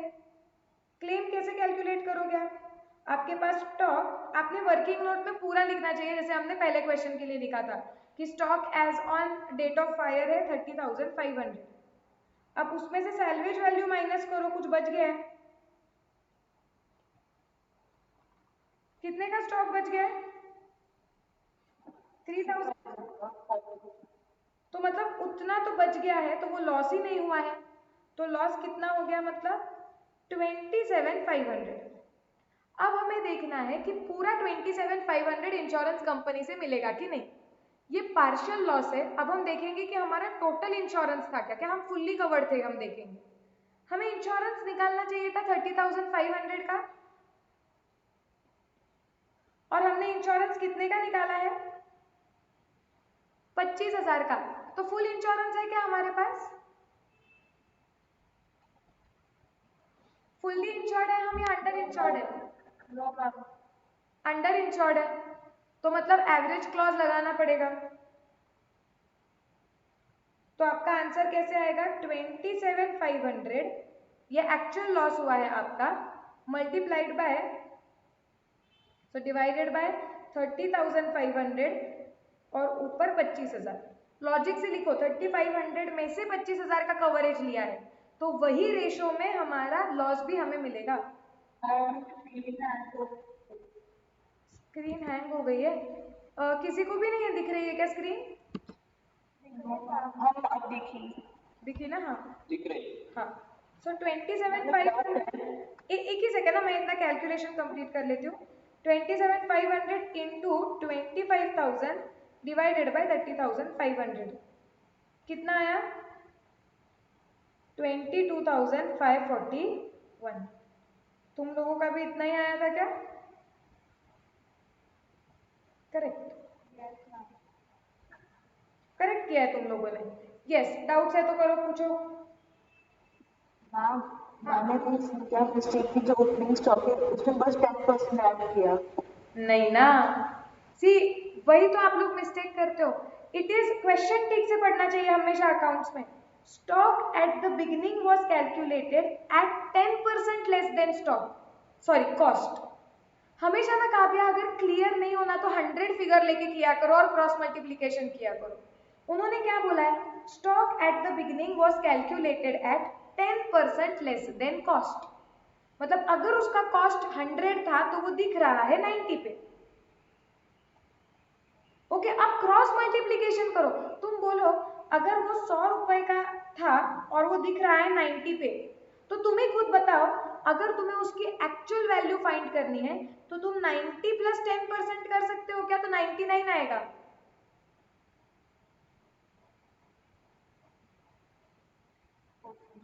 समझा, so always do cross multiplication, कि 100 उसकी वैल्यू थी, इट इज वो अपने कॉस्ट से 10% लेस पे दिख रहा है, मतलब 90 पे दिख रहा है। तो अगर 90 के नीचे, इफ 90 रिप्रेजेंट्स 29,700, देन उसकी ओरिजिनल कॉस्ट कितनी है। Are we absolutely clear, everybody? Yes, ma'am. Yes, चलो। तो 1 हो गया इलस्ट्रेशन, 2 हो गया, 3 पे चले जाते हैं।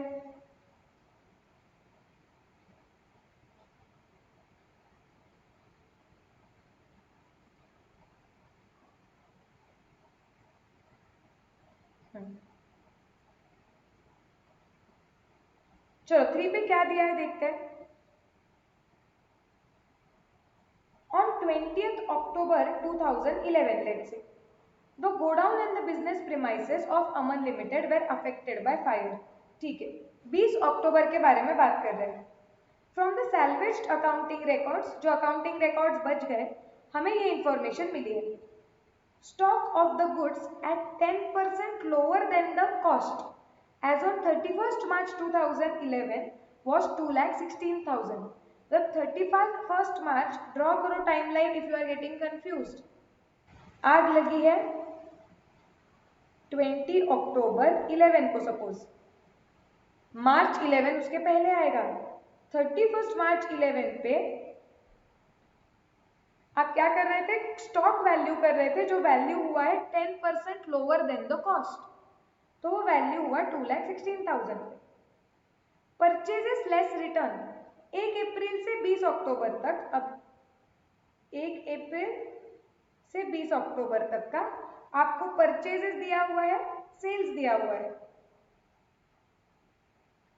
एडिशनल इंफॉर्मेशन क्या दी है देखो, sales up to 20th October it includes 80,000 for which goods had not been dispatched. जिसके एक्चुअली सेल्स में आपने 80,000 के क्या सेल्स ले लिए हैं, ऐसे सेल्स जिसके एक्चुअली आपने गुड्स की डिलीवरी नहीं दी है। ओके, वो सामने वाले ने ऑर्डर दे दिया होगा, बना के भी हो गए होगे, प्रोबेबली आपको पेमेंट आ गया होगा, पता नहीं पेमेंट आया है कि नहीं, आपने बिल बना के रखा है, लेकिन अभी तक आपने सामने वाले को डिलीवरी नहीं दी गुड्स की, तो ऐसे 80,000 के गुड्स सेल्स में पड़े हुए हैं। जो परचेजेस किया गया है 20 अक्टूबर का, इट डिड नॉट इंक्लूड, उसमें 40,000 इंक्लूड नहीं किए गए। किस चीज के, for which purchase invoices had not been received from suppliers. So supplier से कुछ 40,000 के माल खरीदा है, लेकिन उसका बिल नहीं आया है आपके पास। दो goods have been received in the godown, goods आ गए हैं आपके गोडाउन में, लेकिन सामने वाले सप्लायर ने इनवॉइस, बिल नहीं दिया है आपको, इसके लिए आपने अभी तक परचेजेस में उसे इंक्लूड नहीं किया है। पास्ट रिकॉर्ड बताता है आपका जीपी रेशियो है 25%, value of goods salvaged from fire is 31,000, Aman limited ने इंश्योरेंस निकाला हुआ है 1 लाख का। Compute the amount of claim to be launched to the insurance company. Simple है क्या, ये भी निकाल करोगे खुद के? यस, हाँ बताओ। मैम जो सेल्स है उसमें जो 80,000 है, अगर वो मतलब डिस्पैच नहीं किया तो हाँ, मतलब ऐसा अज्यूम ही करेंगे। इस केस में ये अज्यूम किया जाएगा कि हमने अगर गुड्स को अभी तक डिस्पैच नहीं किया है, मतलब the risk and returns of the goods और rewards of the goods, sorry, the risk and rewards in the goods are not transferred, मतलब गुड्स की मैंने उसको फिजिकल डिलीवरी नहीं दी। तो यूजुअली ऐसे माना जाता है कि जब आप फिजिकल डिलीवरी देते हो तब सामने वाले को वो गुड्स की ओनरशिप मिलती है। तो यहाँ पे अगर मैंने डिलीवरी नहीं दी है तो ये माना जाएगा कि ओनरशिप मेरे पास है। मैम तो डबल स्टॉक नहीं आएगा? मुझे नहीं पता, आप लोग सॉल्व करो, फिर हम देखते हैं कि आप करेक्ट सोच रहे हो कि नहीं। अगेन इसके थोड़े थोड़े प्रिंसिपल्स, कंसेप्ट, फाउंडेशंस में मैं पढ़ चुके हूँ। मैम ये जीपी रेट किस चीज का मतलब ऑन हाँ, कॉस्ट? अगर जीपी रेट का स्पेसिफाई नहीं किया है कि वो ऑन कॉस्ट है या ऑन सेलिंग प्राइस है, तो हम हमेशा अज्यूम करते हैं वो सेलिंग प्राइस है, राइट। ओके।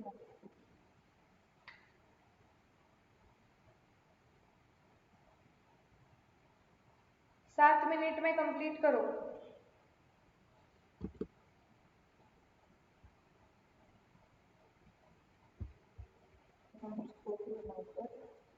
क्या?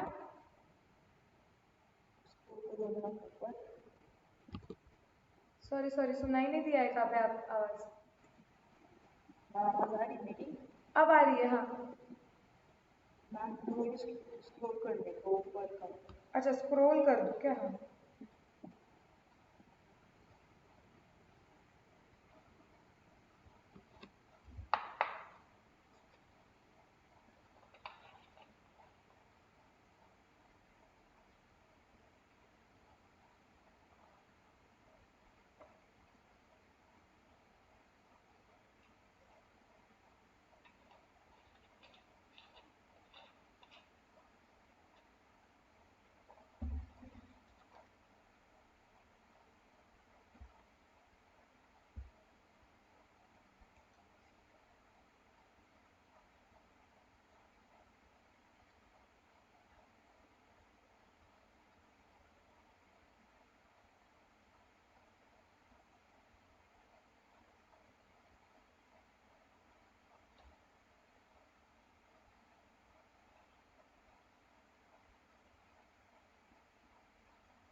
हो गया है?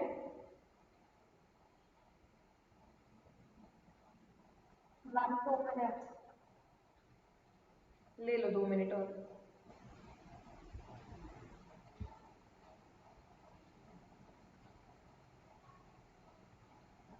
जैसे खत्म होता है बताओ। काव्या का हो गया है और किसका हो गया है बताओ।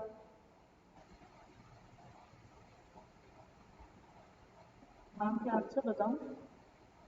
नहीं रुको 1 2 मिनट, सबका हो जाने दो फिर आंसर्स ले लेते हैं।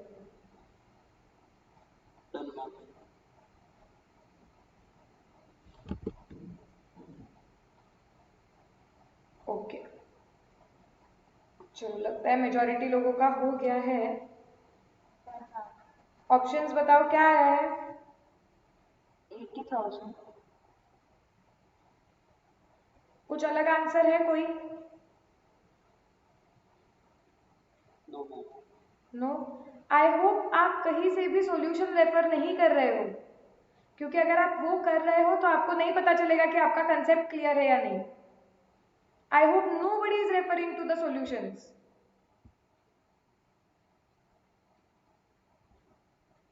पक्का नहीं ना सॉल्यूशन को रेफर कर रहे हो? No ma'am. ठीक है चलो चेक करते हैं। वही ट्रेडिंग अकाउंट में जो वो इन्फो है फटाफट लिख देते हैं। काफी चीजें ऑलरेडी की हुई है हमने इसमें।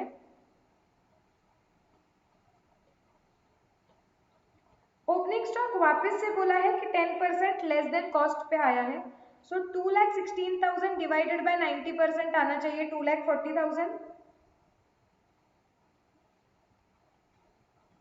यस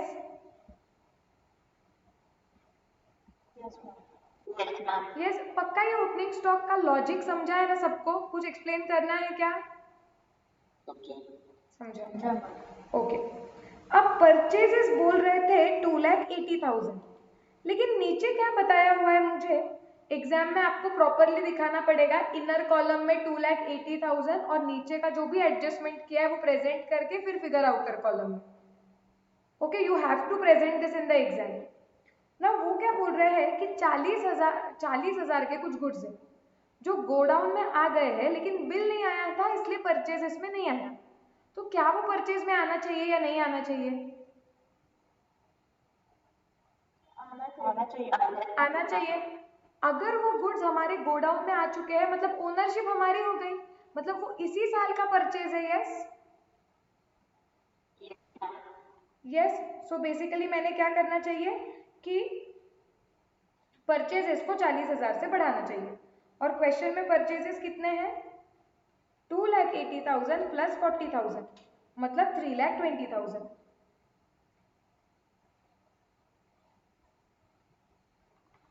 उसके बाद सेल्स दिया हुआ है 6,20,000 का, लेकिन वो क्या बोल रहे हैं कि इसमें से कुछ 80,000 के गुड्स है जो अभी तक आप हमारे फैक्ट्री से डिस्पैच ही नहीं हुए। तो अगर डिस्पैच नहीं हुए गुड्स, सामने वाले को फिजिकली दिए नहीं गए हैं, तो गुड्स की ओनरशिप भी मतलब ट्रांसफर नहीं हुई है, गुड्स सिर्फ बना के हमारे गोडाउन में है, राइट? और अगर सामने वाले को गुड्स की ओनरशिप ट्रांसफर नहीं हुई है तो सेल हुआ क्या? मतलब have we earned it accrual के हिसाब से? नो तो अगर वो हमने अर्न ही नहीं किया, हम कमाएंगे कब? जब सामने वाले से पैसे मिलने का हमारा अधिकार होगा। अधिकार कब होगा? जब हम उसको गुड्स बेचेंगे। गुड्स कब बेचेंगे? जब गुड्स उसके होंगे। लेकिन अगर मैंने उसको फिजिकली डिलीवरी नहीं अभी तक उसके पास गई है, गुड्स उसके हुए ही नहीं है, तो मतलब मैंने आई डोंट हैव राइट कि सामने वाले को बोलूं कि हाँ हाँ उसके पैसे दे दे तू। वो बोलेगा गुड्स मेरे पास आने दो, ओनरशिप मेरी होने दो, फिर मैं आपको पैसे पेएबल करूंगा। अज्यूमिंग कि पेमेंट टर्म्स भी ऐसे ही हैं। तो इसलिए मैंने अभी तक ये कमाई ही नहीं है हुई मेरी, तो अक्रूवल के हिसाब से income is to be recorded when it is earned. तो ये 80,000 मैं नहीं रिकॉर्ड कर सकती हूँ, मेरा 5,40,000 आएगा यहाँ पे। क्लियर है क्या? वेजेस कुछ था ही नहीं। ओके, जीपी रेशियो डायरेक्टली बताया हुआ है 25% है, सो 5,40,000 का 25%।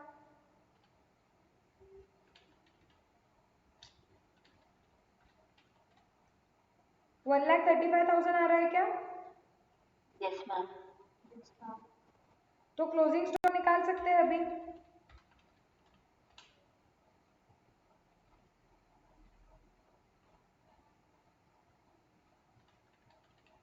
बैलेंसिंग फिगर 1,55,000 आ रही है क्या? Yes ma'am. Yes, claim amount पे जाते हैं। 1,55,000 का स्टॉक था,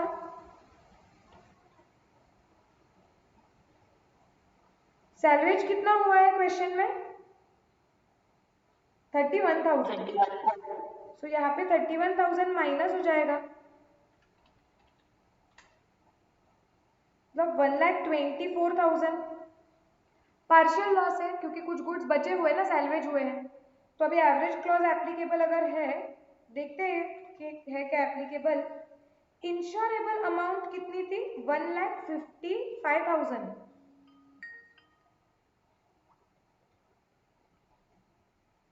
और इंश्योरेंस निकाला है 1,00,000 का। सो 1,00,000 divided by 1,55,000 into 12,000, sorry into 1,24,000 मतलब 80,000। Correct, good, clear concept? Yes ma'am. हाँ बोलो। मैम ऐसा कोइंसिडेंटली हुआ है क्या कि मतलब वो जो सेल्स में तो डिस्पैच में तो 80,000 में 80,000 हाँ हाँ, वो कोइंसिडेंटली हुआ है, वो कि 80,000 फिगर ऑलरेडी क्वेश्चन में और एक बार आ चुकी है, उसका और इसका कोई लेना देना नहीं है, कोइंसिडेंटली हुआ है। Okay ma'am. यस, चलो अब मुझे चेक कर लेने दो कि नेक्स्ट क्वेश्चन कौन सा लेना है।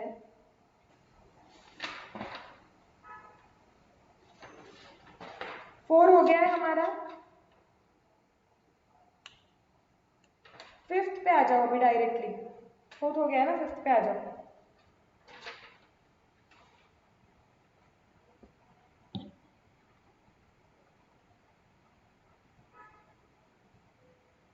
ओके, फिफ्थ पढ़ते हैं, क्या बोला है?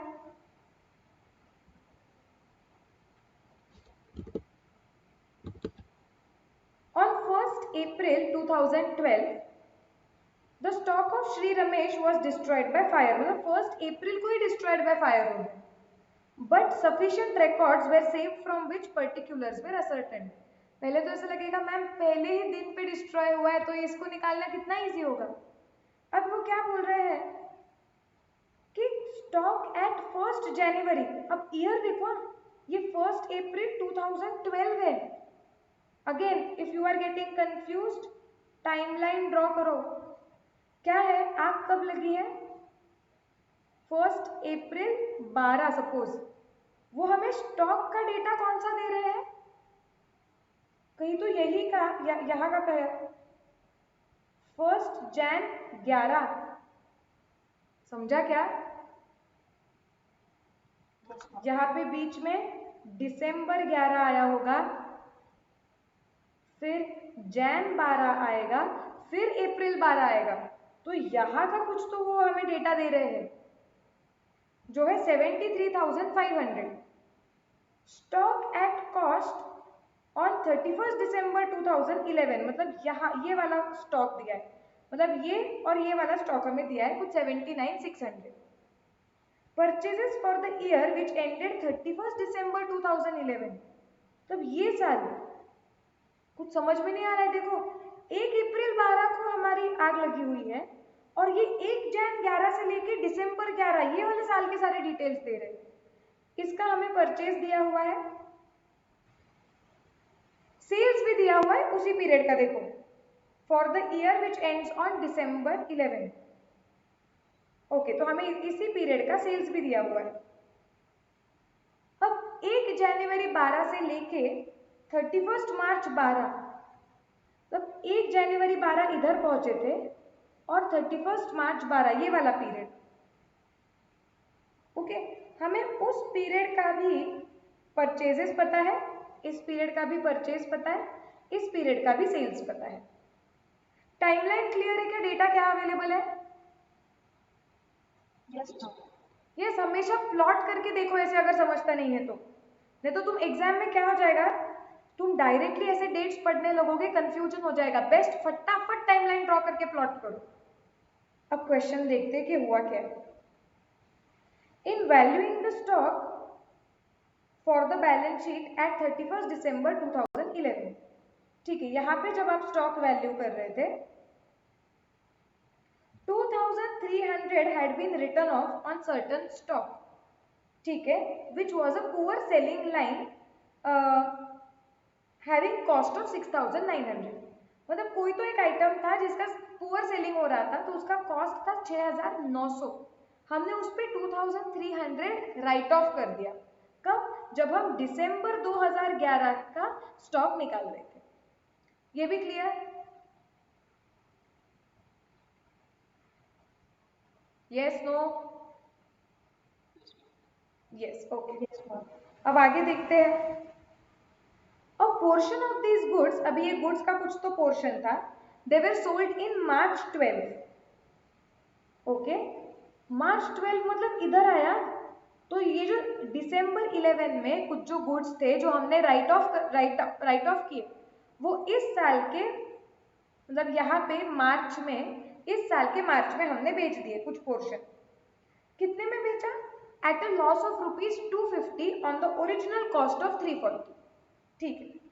The remainder of this stock, ये जो ये स्टॉक है इसका जो रिमाइंडर बचा हुआ है, इट इज नाउ एस्टिमेटेड कि it is estimated to be worth of its original cost.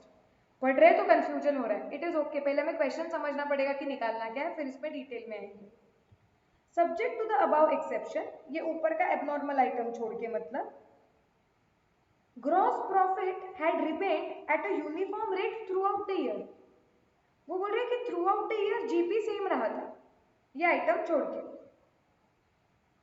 Okay, the value of the stock salvaged was 5800, the policy was for 50,000 and was subject to average clause.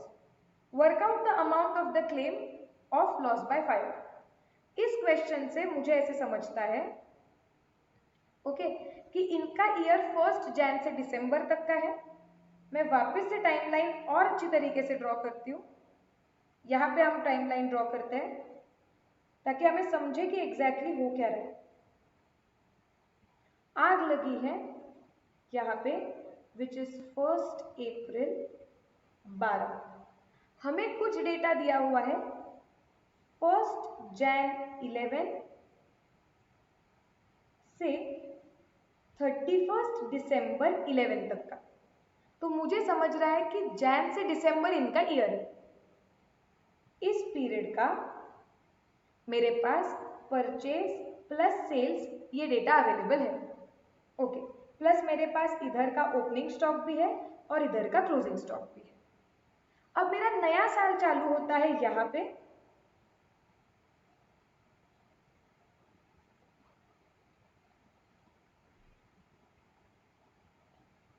मेरा नया साल चालू होता है यहाँ पे which is 1 Jan 12, जो खत्म होगा यहाँ पे which is 31 December 12।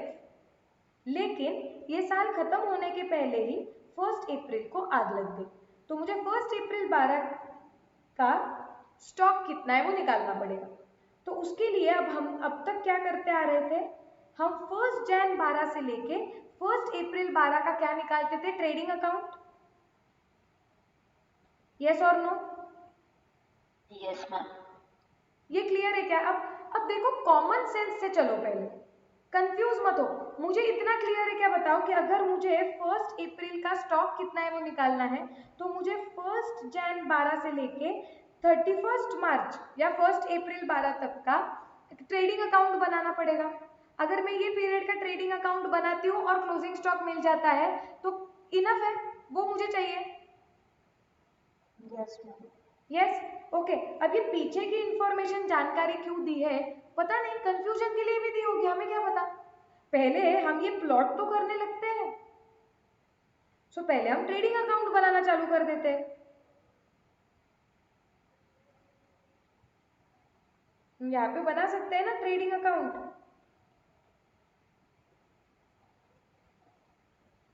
For the period 1 Jan 12 to 1 April भी ले सकते हो तुम, 31 मार्च 12 भी चलेगा। अज्यूमिंग कि 1 अप्रैल के सुबह सुबह आग लग गई। ये क्लियर है क्या सबको? Yes ma'am. ये टाइमलाइन भी ड्रॉ करो, टाइमलाइन ड्रॉ करो क्वेश्चन में, और ये फॉर्मेट ड्रॉ करो ट्रेडिंग अकाउंट का, फिर हम ये ट्रेडिंग अकाउंट ड्रॉ करते हैं।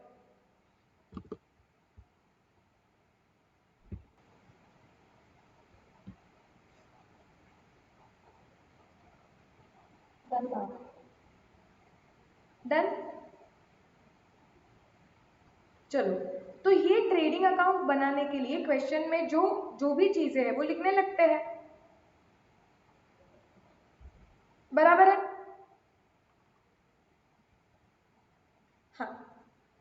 अब आप बोलोगे कि मैम लेकिन ना यहाँ पे नीचे कुछ एक पैराग्राफ भी दिया हुआ है, वो पैराग्राफ बड़ा कंफ्यूजिंग लगा था हमें। हम देखेंगे कि वो पैराग्राफ में क्या है।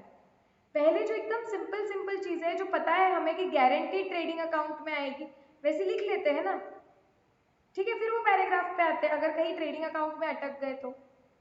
क्या हमें ओपनिंग स्टॉक पता है क्या? 1 जनवरी 2012 का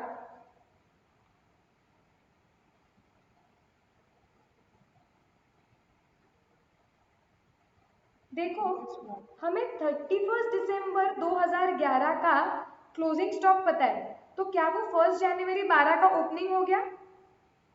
यस मैम। तो यहाँ पे ओपनिंग स्टॉक करके लिख दूं क्या?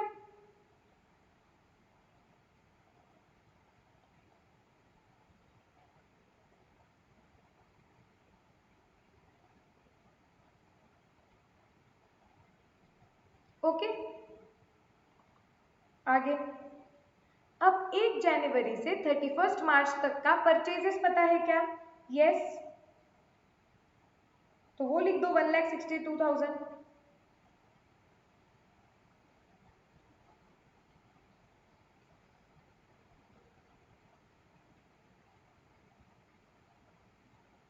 सेल्स पता है क्या?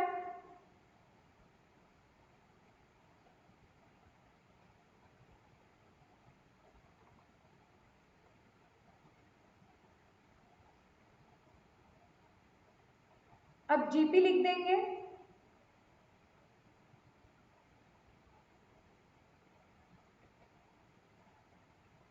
तो फिर यहाँ पे ऑटोमेटिकली बाय क्लोजिंग स्टॉक आ जाएगा। Yes, yes ma'am. ओके। जो जीपी निकालने के लिए जाते हैं, सेल्स का कितना परसेंटेज जीपी है?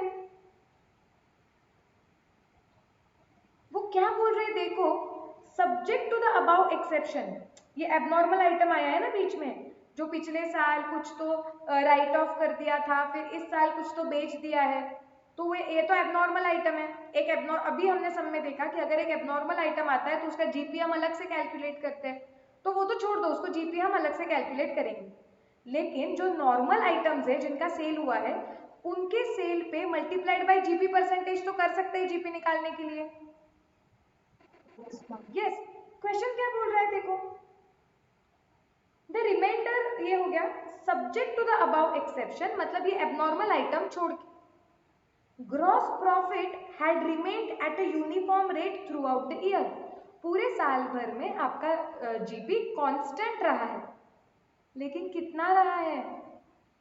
जीपी का परसेंटेज ही नहीं दिया है। अब ट्रेडिंग में जीपी भी नहीं है और क्लोजिंग स्टॉक भी नहीं है, दोनों में से एक तो निकालना पड़ेगा, क्योंकि मिसिंग फिगर वरना निकलेगा ही नहीं। Only one item can be missing, और क्लोजिंग स्टॉक तो मिसिंग ही है, वही तो निकालना है। तो जीपी का परसेंटेज कैसे निकाले बताओ? कुछ स्कोप है क्या क्वेश्चन में?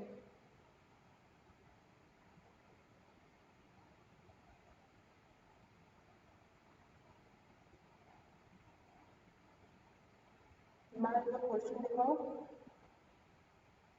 आप टाइमलाइन भी देख सकते हो कि टाइमलाइन में हमने प्लॉट किया है क्या क्या डेटा अवेलेबल है, समरी है कौन सा डेटा अवेलेबल है।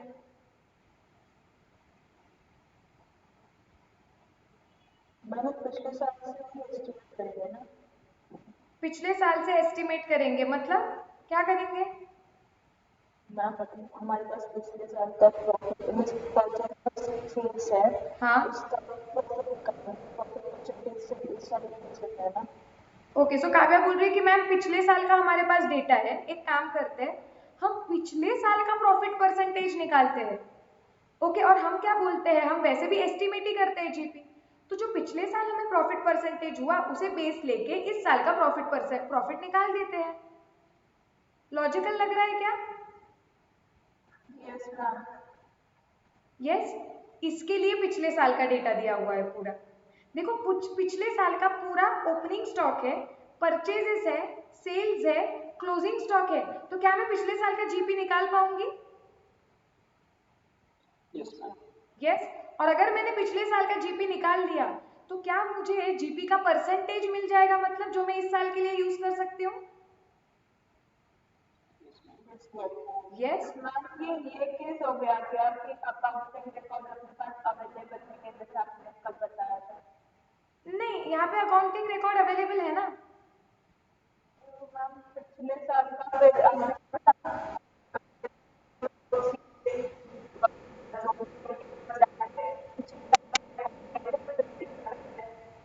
ये कौन सा वाला पार्ट है? नहीं, हमारे पास अकाउंटिंग डेटा अवेलेबल है। हाँ, इस साल का जीपी तो वैसे भी हम हमेशा एस्टिमेट ही करते हैं। सी, क्वेश्चन डिफरेंस राइट। अभी तक के क्वेश्चन में आपको जीपी डायरेक्टली पिछले सालों से दिया जाता था एस्टिमेट करके कि जीपी इतना होगा। इस क्वेश्चन में सिर्फ इतना है कि हमें जीपी भी खुद ही एस्टिमेट करना है। समझा? So what will do is, इधर तक क्वेश्चन क्लियर है? अभी हम आगे सॉल्व करेंगे तो इसको काफी टाइम लगेगा, बड़ा क्वेश्चन है। So will stop here for today. एक इवन नोट पे हमें समझ गया हमें क्या करना है। कल जब हम लेक्चर कंटिन्यू करेंगे हम पहले पिछले साल का जीपी निकालेंगे और फिर इस साल का जीपी निकाल के क्लोजिंग स्टॉक निकालेंगे।